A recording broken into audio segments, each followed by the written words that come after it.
일단 이해하기 쉬운 주식 기준으로만 생각을 해주세요. 자, 제가 지금 이 금융 정세와 세상의 정세를 봤을 때 이게 다들 어느 정도 침체가 진행이 많이 됐어요. 다들 이미 많이 힘들어. 그리고 이제 뭐 반도체 시장도 이제 어느 정도 그 공급 과잉이라고 하죠. 물건을 너무 많이 시장에 내놓은 상태가 해소가 어느 정도 된 것 같아요. 어느 정도. 그래서 이제 내가 주식을 투자해 보려고 해요. 좀 크게 투자를 하려고 해. 몇 억, 몇 천, 뭐 이 정도. 근데 그래도 이게 금융 침체가 어느 정도 폭락이나 이런 걸 겪고 나서는 불안하잖아. 또는 이제 최근에 좀 어느 정도 떨어져서 내가 이제는 투자해봐도 되겠다 해도 사람들의 공포감이 또 다른 이슈 때문에 또 떨어질 수도 있잖아요. 떨어지는 건 기정사실이에요. 떨어질 수도 있어. 내가 사고 나서 무조건 오른다라는 기대감은 보통 안 갖겠죠. 안 갖겠지. 근데 떨어지겠다라는 건 알겠는데 마이너스 한 20-30%까지 떨어지는 거는 내가 용인할 수 있지만 그래도 내가 생각했을 때 내가 사고 싶은 이 S전자 또는 뭐 한국의 코스피 이게 여기서부터 더 이상 마이너스 50% 이상까지는 안 떨어질 것 같아. 내가 지금 만약에 코스피가 1500포인트면은 이미 폭락을 한 번 겪고 1500포인트면 750포인트까지는 안 갈 것 같아. 이렇게 생각이 됐어요. 하지만 내가 그냥 코스피 인덱스를 코스피 ETF 뭐 이런 거 있죠. 코스피에 직접 투자하는 거. 그런 걸 사면은 마이너스 8% 나면 내가 마이너스 8% 손실이고 마이너스 15% 손실 나면 마이너스 15% 손실이잖아요. 그냥 내려가는 만큼 내가 손실인 거잖아요. 근데 이거를 내가 쿠션을 두고 싶은 거예요. 이만큼을. 내가 산 가격부터 마이너스 60%까지는 내가 좀 안전장치를 두고 싶어. 그러니까 마이너스 59%까지 59.9%까지 떨어졌을 때까지는 내가 원금이랑 똑같은 상태. 내가 100만 원이었으면은 1000만 원이었으면 1000만 원이 그냥 유지되는 상태를 만들고 싶어요. 왜냐면 내 생각에는 마이너스 60%는 안 갈 것 같거든. 지금부터. 내가 지금 투자하고 싶은 시점부터. 그러면은 가령 마이너스 30%를 가도 ELS는 구조가 어때요? 마이너스 60%만 안 가면 내가 6개월 뒤에 수익을 얻을 수 있잖아요. 또는 3년만 들고 있으면 수익을 얻을 수 있잖아요. 그쵸? 마이너스 60%만 안 가면 그 이하로만 안 가면 한 번도 안 가면 그럼 그때는 주식을 사느니 내가 주식을 사서 6개월 뒤에 마이너스 30%일 수는 있지만 ELS로 주식을 사면 ELS로 코스피를 사거나 ELS로 주식을 사거나 이렇게 하면 그거는 조건부 약속이기 때문에 6개월 뒤에 마이너스 30%가 돼도 내 수익률은 마이너스 0%예요. 내 수익률은. 이해가 되시죠? 혹시 이해 안 되시면 질문을 다시 주세요. 한 번 더. 이해가 되세요? 그래서 ELS는 자 여기서 힌트가 뭐예요? 결국에는 내가 사고 싶은 시점에서 마이너스 10, 20, 30%는 떨어질 수 있겠다고 생각은 되지만 마이너스 50%는 안 갈 것 같아. 더 이상. 그러면 나는 마이너스 30%를 얻어 맞아도 내가 손실을 안 보는 상품을 가입하면 될 것 같잖아요. 그쵸? 그때 활용하는 게 ELS예요. 그때 활용하는 게. ELS는 녹인이라고 말하는 손실 한계점 마이너스 55%, 마이너스 60%를 한 번도 안 가면 원금 플러스 수익을 주니까 만기에. 반대로 생각하면 ELS의 구조는 그렇게 돼 있죠. 근데 그래서 이 상품은 ELS라는 상품은 보통 국가의 지수, 코스피, 다우존스, 나스닥, 니케이, 뭐 상해 종합 지수 이런 걸 기준으로 하는 ELS 주가 연계 증권의 상품을 투자를 합니다. 왜요? 왜? 방금 얘기했죠. 어떤 국가 지수가 안 그래도 지금 침체인데 지금으로부터 마이너스 60% 가는 게 쉬울 거라고 생각하세요? 물론 있겠죠. 있긴 있어요. 근데 이것도 투자 방법이 있어요. 이건 좀 이따 얘기하고. 그렇기 때문에 ELS, DLS 이런 거는 내가 생각했을 때 마이너스 30-40%는 갈 수 있지만 야 절반 이상 떨어지진 않을 거다 라고 생각할 때 활용하는 게 바로 ELS, DLS예요. 거기까지만 안 가면 나는 원금 플러스 수익을 받을 수 있으니까 엄청난 장점이죠. 마이너스 30%를 가도 낙인을 안 찍었기 때문에 마이너스 60%를 한 번도 안 갔기 때문에 내가 수익을 얻는 상품인 거예요. 이렇게 생각하면 되게 좋죠. 이렇게 생각. 그러니까 이게 주식은 대세, 그러니까 막 3년, 1년을 놓고 보면 1년, 3년을 놓고 보면은 대부분 올라요. 정말 재밌는 게 통계적으로 정말 극단적인 일본 같은 케이스 아니면 완전 경제 패망했던 일본 같은 케이스 아니면요. 어떤 우리 뭐 블랙 먼데이, 블랙 선데이 뭐 이렇게 해가지고 주가 폭락이 오잖아요. 주가 폭락이 단기적으로 막 죽는다 소리 나면서 내려갔다가도 보통 여러분 나중에 한번 차트 열어보세요. 그냥 뭐 미국 다우존스 뭐 이렇게 해서 우리 금융 대공황 왔었을 때 있죠. 또는 뭐 2008년 금융위기 왔었을 때 그때 보세요. 6개월이면 최초 떨어졌던 만큼은 회복해요. 아무리 길어도 1년이에요. 1년. 아무리 길어도. 그러니까 주식은 경제가 확장되는 것을 어느 정도 표현하기 때문에 주식은 길게 보면 올라요. 내가 사면 떨어져서 그렇지. 내가 사면 떨어져서 그렇지. 그렇기 때문에 내가 산 시점으로 만약에 이런 거예요. 그래서 ELS 주식이랑 연계된 주식 가격이랑 연계돼서 이 상품을 사면 어떻게 되냐면요. 제가 아까 이제 여기에 어떻게 투자할까라고 써놨잖아요. 그래서 이게 이런 거를 어떤 식으로 투자하냐면 풍차 돌리기 아세요, 여러분? 풍차 돌리기? 적금 통장 1개월마다 드는 거? 그러면 나중에 1개월마다 내가 목돈이 나오니까 이런 식으로 그걸 풍차 돌리기라고 해요. 매달 내가 저금해둔 돈이 나한테 오도록 하는 거. 근데 ELS는 원래 그런 식으로 투자하는 상품이에요. 그렇게 되면 어떻게 되냐면요. 앞에 얘기를 기억을 해두세요. 주가는 6개월에서 1년이면 회복을 해요. 아무리 큰 폭락도 웬만해서는. 그러면 내가 매달 100만 원씩 코스피나 뭐 미국의 다우존스 지수를 기준으로 하는 ELS 상품을 투자를 해요. 그러면 어떻다는 뜻이에요? 내가 만약에 1월에 100만 원을 이 코스피를 기준으로 하는 ELS 상품을 샀어요.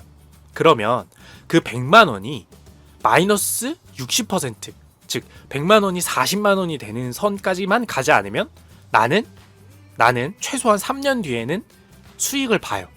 보통 3년으로 만듭니다. ELS는 1년에서 3년짜리를 만들어요. 자, 그죠? 한 번도 내가 산 시점보다 마이너스 60%만 안 가면 수익을 봐요. ELS는. 근데 진짜 재수없게, 정말 재수없게 사람들이 보통 투자 시장에서 말하는 내가 산 시점이 최고점이면 내가 산 시점이 최고점일 수도 있잖아요. 그죠? 내가 산 시점이 최고점이어서 내가 샀을 때가 코스피가 3,000이었고 그때부터 폭락을 시작했어요. 막 전 세계가 금융위기가 왔어. 그래서 1,400포인트까지 떨어져요. 코스피가. 마이너스 60%죠. 대강. 그래도 거기까지 떨어지는데 한 달이 걸렸다라고 쳤을 때 한 달에서 두 달. 자, 그럼 내가 2월에 100만 원을 또 사요. 또 사. 그러면 1월에 내가 최고점에서 샀어도 그럼 그 2개월째죠. 2월에 내가 샀을 때는 이미 떨어지고 있었을 거 아니에요. 그럼 뭐 한 2200포인트 뭐 이렇겠죠.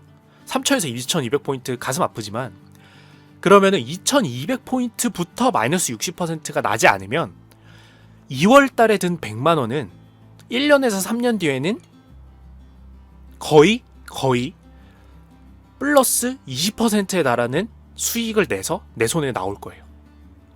1년에서 3년쯤 뒤에. 그 상품마다 다르니까 이렇게 얘기하는 거예요. 대충 15%에서 한 20% 수익을 붙여서 나올 거예요. 그죠? 그리고 또 3월에 100만 원을 ELS를 들어요.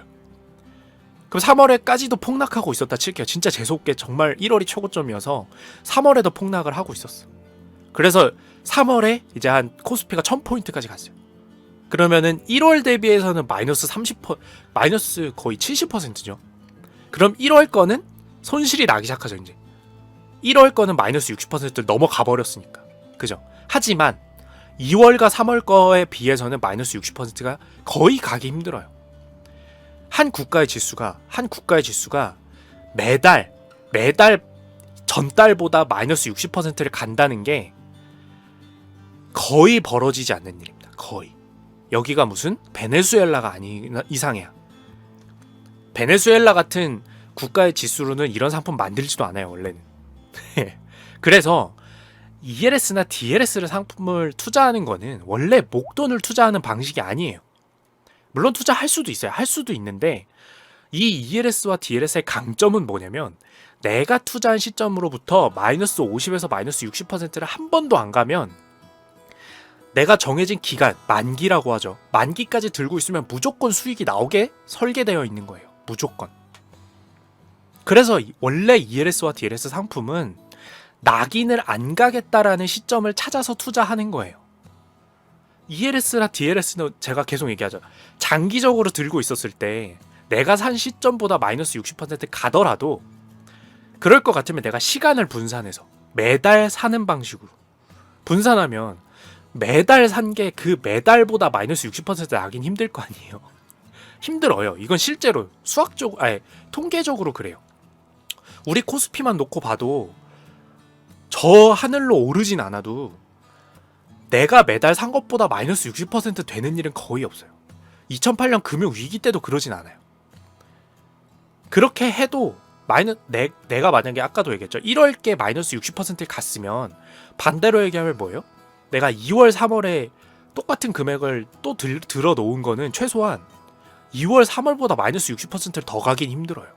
한 국가의 지수가. 그랬으면 나라 망한 거죠, 거의 망한 거죠. 근데 만약에 1, 2, 3월까지 든 3월 것조차도 심지어 마이너스 60%가 갔어요. 3월 거조차도. 그럼 4월 거는 과연 마이너스 60%를 갈까요? 한 국가의 지수가 거의 못 가요. 거의. 그러니까 그 정도가 되게 되면요. 어차피 모든 투자 자산이 맛이 가요. 만약에 그렇다면. 만약에 6개월 내내 전달 대비 마이너스 60%가 나는 국가라면 여러분 상상해 보세요. 말이 돼요? 한 국가의 모든 투자 자산은 아니고 주식 투자 자산이 전달보다 마이너스 60%가 나는 상태? 평균이? 그게 6개월 동안 갈까요? 과연? 3개월 안 갑니다. 거의. 3개월도 안 가요. 네. 그냥 쉽게 생각해서 마이너스 50% 세 달이면 뭐 100만 원이 2월에 50만 원 되고 1월에 100만 원이었으면 2월에 50만 원 되고 3월에 25만 원 되고 4월에 12만 5천 원 된다는 거잖아요. 그죠? 그럼 1월에 100만 원이었던 게 4월에 12만 5천 원이잖아요. 마이너스 88%. 국가 지수가. 안 돼요. 거의 힘들어요. 만약에 그렇다고 하면 4월에 더 사야죠. 100만 원 사던 거 계속 사야죠. 그렇게. 한 국가의 지수가 마이너스 95% 이렇게 못 가니까. 그럼 어떻게 돼요? 1, 2, 3월 것도 자연스럽게 조금씩은 회복될 것이며 4월, 5월, 6월, 7월, 8월, 9월, 10월, 11월, 12월 동안 내가 100만 원씩 꾸준히 같은 상품을 사놨으면 걔들은 만기 시점 되기 전에 보통 6개월 때에 아까 얘기했죠. 마이너스 10%, 즉 내가 산 시점 4월에 산 그때보다 90% 이상이기만 하면 수익 플러스 6%, 뭐 3에서 6% 정도 붙여서 줘요. 6개월 뒤. 그거를 거의 4월부터 거의 꾸준히 받을 수도 있어요. 앞에 건 손실이 났어도 1월에서 3월 건. 이런 식으로 시간적으로 분산을 해서 샀을 때 좋은 투자처예요. 거의 약간 주식을 채권처럼 만드는 느낌인 거죠. 왜냐면 주식은 장기적으로 보면 회복하고 상승하니까. 주식은. 네. 그래서 지금 요점은 뭐냐면 자, 첫 번째였죠. ELS, DLS는 어떻게 투자할까? 그러니까 왜 만드냐? 라고 하면 주식이 마이너스 20%, 30%는 갈 수도 있는 상품이지만 어떤 가격이라는 게 마이너스 60%만 안 되면 내가 수익을 얻고 싶다. 조금 더 안정적이죠. 마이너스 60%만 안 가면 수익이니까. 그죠? 좋은 상품 아니에요? 어떤 자산이 마이너스 60%만 안 가면 수익이래. 라고 생각하면 그거를 이제 내가 위험 분산을 해서 한 번에 목돈 들어가라고 만든 게 아니라 쪼개가지고 해놓으면 그게 이번 달에 꽤 마이너스 60%가 나도 그렇다는 얘기는 내가 다음 달에 산 거는 이미 자산이 마이너스 60% 난 거 그 시점부터 다시 마이너스 60%만 안 나면 나는 수익이잖아요. 그런 식으로 분산해서 투자하기 용이하도록 만들어 놓은 거예요. 조건부로. DLS도 마찬가지. 예를 들어서 뭐 한때 유행했던 게 참고로 말해서 5년 전에 똑같은 사단이 났었던 거 있어요. DLS 같은 게 유행했던 게 이제 뭐가 있었냐면 금 가격이랑 석유 가격 섞은 거. 금 가격이나 석유 가격이 마이너스 60% 하나라도 안 나면 둘 중 하나만 둘 다 마이너스 60%만 안 나면 수익을 가져가는 형태 뭐 이런 식으로 만들어요. 근데 그게 석유 가격이 떨어지고 많이 떨어졌다, 금 가격이 많이 떨어졌다 싶을 때 투자를 하기 시작하면 수익이 나요, 보통. 근데 오르기 시작할 때 투자하면 이제 내가 가장 비쌀 때 살까봐가 이제 문제가 되는 거죠. 그래서 이거는 원래 이제 위험을 분산하라고 만들어 놓은 용도예요. 그리고 내가 살 때보다 어느 정도 이상은 안 떨어질 것 같다라고 생각했을 때 투자하면 꾸준히 수익을 낼 수 있는, 거의 뭐 6개월에서 1년 단위로 6% 정도씩은 낼 수 있는 방식으로 만드는 게 바로 ELS와 DLS입니다. 그래서 카사나님의 질문 중에 이제 첫 번째, 이 DLS와 ELS는 왜 만드느냐는 설명이 된 것 같아요. 내가 사는 시점보다 밑으로 더 여유를 두고 싶을 때, 떨어져도 괜찮게 만들고 싶을 때, 마이너스 뭐 40~50%까지는 수익을 내가 먹는 거니까. 이렇게 얘기하니까 되게 신기하죠. 마이너스가 나도 나는 수익이야. 마이너스 50%까지는. 그럼 되게 좋은 상품이잖아요.